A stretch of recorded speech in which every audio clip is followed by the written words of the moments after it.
Bonjour à tous et bienvenue au monde français, je suis Valérie. Nous avons tous un rêve. Habiter dans une maison bien placée, au cœur d'un jardin aux mille couleurs au sans parfum, où le chant mélodieux des oiseaux est le son de musique qui perce nos oreilles. Le matin, nous pouvons ouvrir nos fenêtres et nous laisser envahir de nature. Ce n'est pas seulement un rêve, nous voyons une espérance dans le jardin symbolique créé par le jardin de Monet. Marc Allouin, un paysagiste français, habitant à Wuhan depuis plus de 4 ans, est autant de temps à rester actif à la construction de la ville et l'amélioration de ses espaces verts. Cette fois, il exprime en ce jardin représentatif son idée, son projet pour notre ville et son ambition de participer à construire une ville aux 1000 couleurs, aux 1000 fleurs. Ce jardin, il est très important pour nous. Il représente tout d'abord le rapprochement franco-chinois, l'échange culturel franco-chinois pour l'environnement, pour les espaces verts à Wuhan. Ça, c'est ce qu'il y a de primordial pour nous. Ensuite, il représente une autre chose de très important. Il représente, nous le voyons très bien ici, il représente nos espoirs pour la ville de Wuhan. C'est-à-dire, on espère trouver à l'avenir, à Wuhan, une ville aux 1000 couleurs, une ville très verte, une ville emplie d'espaces verts. Chaque cube, chaque cheminée, en fait, représente un bâtiment. Et les espaces verts sur le dessus représentent des jardins en terrasse. Alors pourquoi cela? Pour essayer de faire prendre conscience à tous les visiteurs qui pourront rentrer dans ce jardin qu'il est nécessaire de rendre à la ville les espaces verts qui étaient au début présents avant le développement avant la construction des bâtiments à Wuhan. Donc en fait, nous nous trouvons dans la ville utopique, dans la Wuhan, telle que nous la voulons, telle que nous l'espérons pour l'avenir. Une ville aux 1000 couleurs. Les poissons en eux-mêmes, pas tant que ça. Par contre, les bassins, l'eau, oui énormément. Monsieur le maire, monsieur Li Xiansen, avait dit que la deuxième particularité de Wuhan, après les lacs, serait les espaces verts. Alors ici, nous nous trouvons dans une ville, une Wuhan, où en fait nous rencontrons énormément de lacs. Au cœur de la ville, il y a les lacs et autour, nous avons les espaces verts. Voilà pourquoi nous trouvons des aquariums emplis de poissons ici. Ils symbolisent les lacs et nous sommes sur des digues au milieu de la ville. Les jardins que j'ai pu préférer en Chine, c'est ce que l'on appelle la Venise chinoise, Suzhou. Les jardins au style Jianglan, c'est-à-dire un style très romantique avec des petits ponts, avec des plantations très naturelles, c'est ce que je préfère. Peut-être que nous, dans la conception en France, nous mettons en facteur premier l'ordre, une structure, mais par contre, dans un deuxième temps, nous nous trouvons en parfaite synergie, en parfaite correspondance avec les attentes du peuple chinois, c'est-à-dire que nous plantons des plantes dans un style très naturel. Là, on peut le remarquer ici, il n'y a pas d'ordre dans cette plantation. Enfin, en apparence, nous ne voyons pas d'ordre dans la plantation. C'est-à-dire qu'il y a un style très naturel. Et ce style naturel nous plaît à nous, évidemment, français, parce que nous l'avons fait.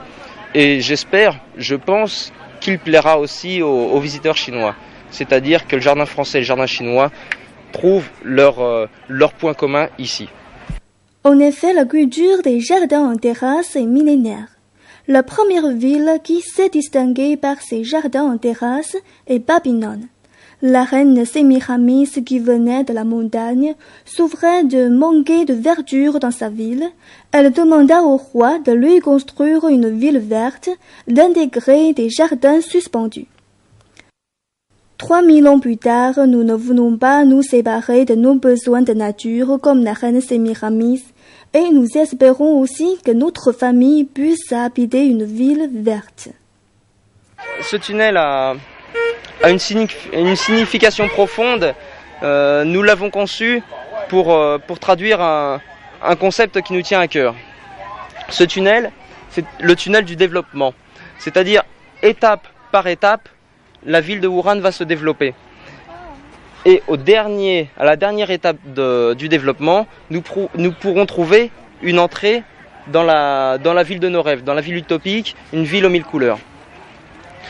Nous avons fait des portes de plus en plus petites parce que forcément le développement va d'abord des choses les plus grossières. D'abord on fait les choses en grand et après à la fin du développement on fera des choses dans le détail. Voilà la première signification. Après la deuxième signification de ce rétrécissement, c'est, peut-être vous en avez déjà rendu compte, c'est qu'il va de grandes portes en petites portes, c'est-à-dire que ça crée une perspective. Et cette perspective nous donne l'impression, au début du développement, que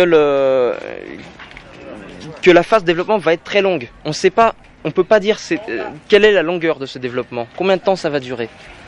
Par contre, quand on rentre dedans, à peine on commence, on peut en voir la fin. Aujourd'hui à Wuhan, en plein développement, on ne peut pas dire dans 10 ans, dans 20 ans, nous aurons une ville aux 1000 couleurs. On ne sait pas encore. Par contre, j'en suis sûr, d'ici quelques années, nous aurons déjà un aperçu très proche et on pourra fixer une date à la réalisation de ce rêve. Oui, il y a une espérance. Il y a une espérance profonde. Et cette espérance, nous l'avons basée sur l'histoire de la Chine.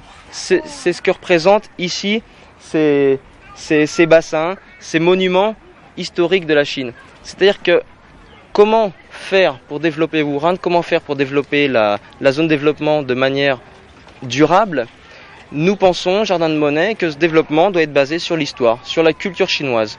Si nous gardons la culture chinoise, si nous la développons,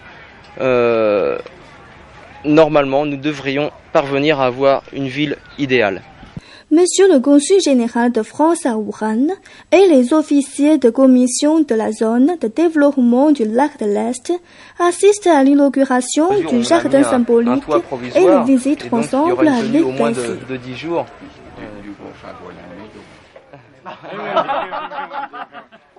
Écoutez, je suis très heureux, d'abord parce qu'il s'agit d'une entreprise française, le Jardin de Monet, qui est à l'origine de ce très très beau jardin des 1000 couleurs. Et pour nous, comme vous le savez, l'environnement, les jardins sont une chose très très importante. En France, la population, les autorités publiques attachent beaucoup d'importance aux jardins, aux parcs. C'est une vieille et longue tradition. Les rois de France attachaient énormément d'importance aux jardins qui entouraient les châteaux, en particulier à Versailles, à Fontainebleau, dans les châteaux de la Loire, vous avez certainement vu ça. Et c'est une tradition qui s'est perpétuée, qui vit encore maintenant au XXIe siècle et que nous sommes contents de pouvoir partager ici, en particulier à Wuhan, avec nos amis chinois. Je suis heureux de voir que la ville de Wuhan attache beaucoup d'importance à la préservation de l'environnement. C'est une ville qui a obtenu un prix récemment pour précisément la préservation des espaces verts. Et chaque jour, on peut constater qu'il y a des efforts qui sont faits pour créer un nouvel environnement vert à Wuhan, non seulement à Wuchang, mais aussi à Hankou et à Haiyang. Et je crois qu'il faut s'en féliciter. Il faut en féliciter les autorités de la ville. Et je suis très content de voir que les Français jouent une part active dans la préservation de ces espaces verts et dans la création de ces jardins aux 1000 couleurs. Quelle satisfaction pour nous que de voir à travers ce jardin symbolique la réussite de cet échange culturel franco-chinois s'étendant où prime le goût du beau de l'harmonie. 好了，今天的节目到这里就全部结束了，感谢您的收看，下周4晚8点13分再见。Au revoir et à semaine prochaine. À toi, à la façon que tu as d'être belle, à la façon que tu as d'être un moi, à tes mots tendres un peu artificiels quelquefois.